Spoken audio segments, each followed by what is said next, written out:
Hey everyone, Sleepy Reader here. This is the For Creator tag started by the excellent Mr. Read'em Steven, and I was tagged by Travis. And so the idea is that you list the four, or talk about the four creators that got you into comics. I presume, four of the creators that got you into comics. Pick your top four or whatever. And I've been reading comics maybe since 1972. Certainly since 1974. And that's a lot of time. And so rather than rehash Jack Kirby and John Buscema and Gil Kane, I thought I would take a slightly different tack on that, but one that's still about the four creators that got me into comics some more, and again, and some more, and again. So people along the road of my reading history who got me into comics, or back into comics, or into comics at a new level. So I'm going to start with Will Eisner, the author and artist of the famous Spirit comic book. I don't know why I said infamous. And he's so famous that they named the major comic book award after him, the Eisner Awards. Considered well ahead of his time when he was doing the Spirit back in the 40s. And the Spirit was a 7-page comic book that appeared in newspapers when newspapers were afraid that maybe comic books were cutting into their business, cutting into the appeal of the comic strips, so they wanted to have a comic book of their own. So they had this thing which people now call the Spirit section that apparently appeared in a lot of newspapers on Sunday editions, I assume. But I encountered it, I was a kid, I was 14 when I encountered it, in the Warren magazine, version, which reprinted, basically they cherry-picked all the very best episodes of The Spirit and published it in their black and white format, usually with a one color one in the middle. The size, I think, of these oversized magazine pages was a really nice thing to The Spirit. So I was 14. I was huge into comics. My family flew off to Geneva, Switzerland for a year. My father had a 1-year job there, and suddenly there was nowhere to buy comic books. There were Asterix and stuff which I eventually found, but there was this one smoke shop, tobacconist kind of place that also had magazines that was near the apartment that we lived in. And I don't know why they had them, but they had only one English language American comic book, and that was The Spirit. Maybe people in Europe knew of it, and there was a small market for The Spirit, so they imported this one Warren magazine. I don't really know how this ended up there. But so, I loved comics, this was in English, I bought it. It was very expensive for what I was used to. The cover price was $1.25. Let's see, this is the first one I bought, issue number 4. The cover price was $1, and I'm guessing that it cost the equivalent of $2 because it was an import, which was a lot of money back when my allowance was probably the equivalent of 50 cents or 75 cents or something. Or maybe $1. I don't, my parents were pretty cheap. It was probably around 50 cents. So this was my very first Spirit. And all I had known before then was the Marvel and DC of the mid-70s. And this was a radical departure, both that every story had a different format. Like one episode would be a comedy, the next would be a tragedy. They almost always had a comedic element. I'm filming on this camera I just see myself in a small little screen, so when I show you the art. I'm not sure what I'm showing you. I can't see what I'm showing you. But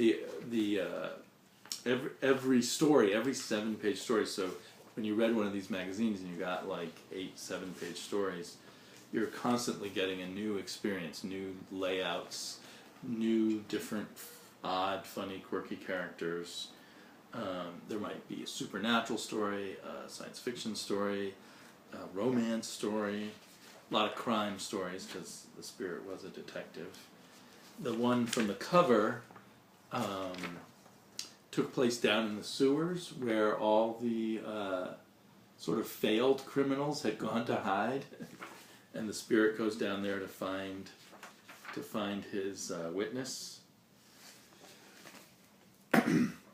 But I think a lot of what Will Eisner did informed a lot of the more dynamic artists that came after him, like Jim Steranko and Frank Miller, and so many others. I see a lot of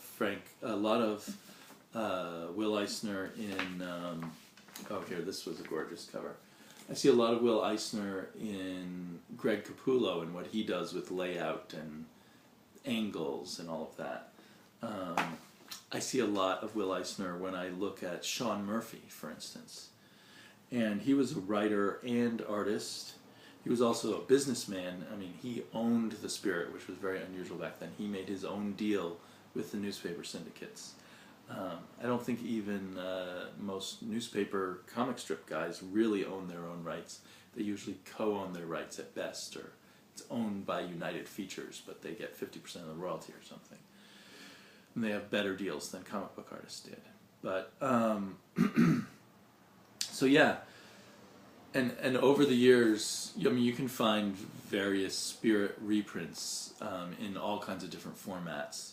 I love it in this oversized black and white format. Maybe because it's the way I first saw it.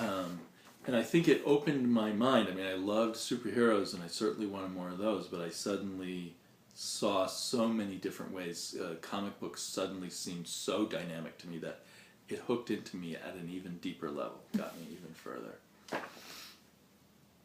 And then, so that was 14. When I was 16, back in the US, I thought, I don't want to spend my money on comics. I want to spend my money on gasoline, to take girls out, to have a hamburger, to movies, to rock concerts if possible. And I sold all my comics for a pittance, and I stopped reading comics, and I claimed to myself and everyone else that I'd outgrown them. And then, well, let's see, what year was this? I discovered Daredevil after I thought I was too old for comics. And the year would have been 1980. I think it was, I think this was the first issue I got, which was the first issue that Frank Miller wrote. I think maybe I bought this issue afterwards, which was the last issue that Frank Miller drew, but someone else wrote. Hopefully I've got that right. But anyway, I have no memory of why I randomly decided to pick up some comics, and one of them was this, and it had this powerful story about Matt Murdock's lost love, and it was written and drawn. It was the first writing, as far as I know, of Frank Miller, and it was drawn by Frank Miller. He was not the Frank Miller that people have come to know, starting with The Dark Knight Returns and the more radical stuff he has done after that in terms of art. But it gave us a more violent, more emotional, drawn in a more impressionistic way than you might see in the typical Marvel of the day. You know, Sal Buscema would have been the power horse artist by this point, and Herb Trimp and that kind of thing. Artists I love, but this was something different, and it developed rapidly from this issue. And I think I saw something in the Daredevil that I saw in the Spirit, and it hooked me back in, and I had to have more Daredevil. And then I started buying a lot of other comics, to the point where I think my sophomore year of college, I basically did nothing but buy and read comic books at 60 cents a piece at that time, 50 cents, 60 cents a piece. But it all started with Frank Miller's Daredevil. It changed my thinking of superhero comics, and it linked superhero comics to the experience I'd had with the Spirit. And when I look over these Daredevils, I see layouts and techniques that I realize everyone was copying after then. And Frank Miller, I mean, everyone now focuses on The Dark Knight Returns, but before that, he was huge. He was in the small little comic book world. He was huge. All the fanzines were just, there were issues just devoted to Frank Miller, and everyone had interviews of him everywhere, and he and Will Eisner were hanging out and stuff. It may seem, crude and slapdash in a way to some people's standards now, or compared to Neil Adams or whatever, but there was something dynamic and really exciting, and anyway, as I said, it got me really excited about comic books, and it pretty much brought me back into comic books for good. But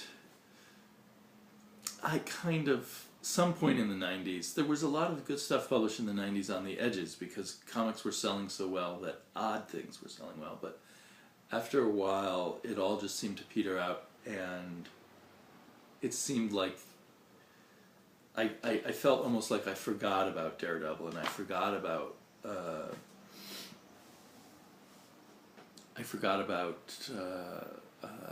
Alan Moore and all of that, and I just sunk back to thinking, well, comics sometimes have interesting art, but they're horribly written. And then I was but I still read comic books here and there, but they just didn't leave a big impact in my mind.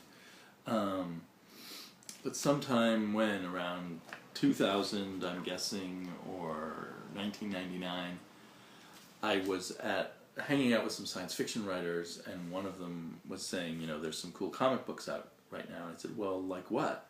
And he told me about Planetary, which is by Warren Ellis and John Cassaday. I've got the omnibus now. I used to have a bunch of trades and some of the issues and some of the trades. And this was kind of a revelation to me. It was yet another approach to storytelling in comics. It encompassed all of the pulp junkiness fun of comic books and science fiction and fantasy and trashy movies and everything, and yet made it so elegant and like this incredible puzzle tapestry put together in an exciting story with an adult approach to things that I fell in love with comic books again, or I craved, and I craved more. I guess I'd been reading Sandman all along, and other stuff. I can't remember what that was now, but this kind of woke me up, and I was like, oh, writers! I'm going to go look for writers, and that's when I turned into full on, because I already always bought stuff if it was by Alan Moore, and sometimes if it was by Neil Gaiman or whomever. But after this, first off, I started trying to read everything by Warren Ellis, which didn't always work out that well. And I just started trying to figure out who the hot, interesting writers were. And I discovered Mike Carey and his work in Lucifer, and I discovered Brian K. Vaughan, and other writers that were the ones to follow. And I think that was the trend that was growing at the time, that saved comics from what had happened to them in the 90s, was to focus on the really good writers and give them a lot of leeway and a lot of power. And that helped revive Marvel, I think, because they picked up on that. but that seems to have given away to this idea of architects now that whose large plans for the Marvel universe or the DC universe kind of stifle everything else. But so I think what happened with, I got real excited. I bought a lot of stuff, Mark Millar, with the Ultimates and everything. And then all of that kind of became less interesting, and I sort of settled back into not really going to comic book shops, but picking up graphic novels here and there and having a good time. And then a bunch of things. Digital comics kind of brought me back. Like I started buying a huge amount of digital comics, and that and the New 52 brought me back into the comic book shops. But what really cemented and got me into comics again in this new way that I am now, where I'm buying so many comic books every Wednesday. I didn't really know about Wednesday back in the 90s and before. I just knew that every week there were new comic books, but I didn't know even what day they appeared. But what got me really back in was Saga. Here's issue 25 that came out last week. And I was enjoying reading comic books and getting back into my obsession with it, at a higher level rather than the low burn that had been in for a while. But there was something about Saga, it's an exciting story and everything, but the art was unique and the coloring was like this. I think with Saga I really began to think about how cool coloring is and how cool coloring can be now. There was a time when digital coloring seemed to be ruining comic books rather than helping them. So great art, this story that just seems so free and able to do anything. So I got really excited about comic books again, and I think it's almost all due to Saga. Or Saga is the linchpin, the tipping point for me.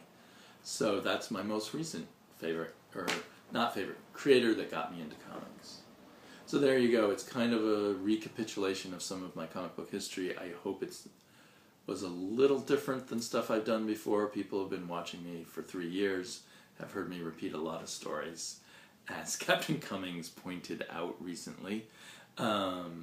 So that's that. And I really want to thank Stephen for starting this and Travis for tagging me. I want to thank Matt for not tagging me. I want to tag Todd, Gimpy203. I've forgotten your numbers, Todd. Terrible. And I want to tag GhostCritic. And I want to tag LahRasa. I think you're supposed to tag 3 people. So I tagged you guys to talk about 4 of the creators that got you into comics. And I want to show that I am wearing pants just in honor of my friend Brian.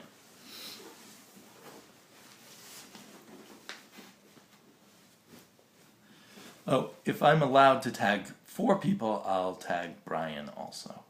Talk to you all later. Bye-bye.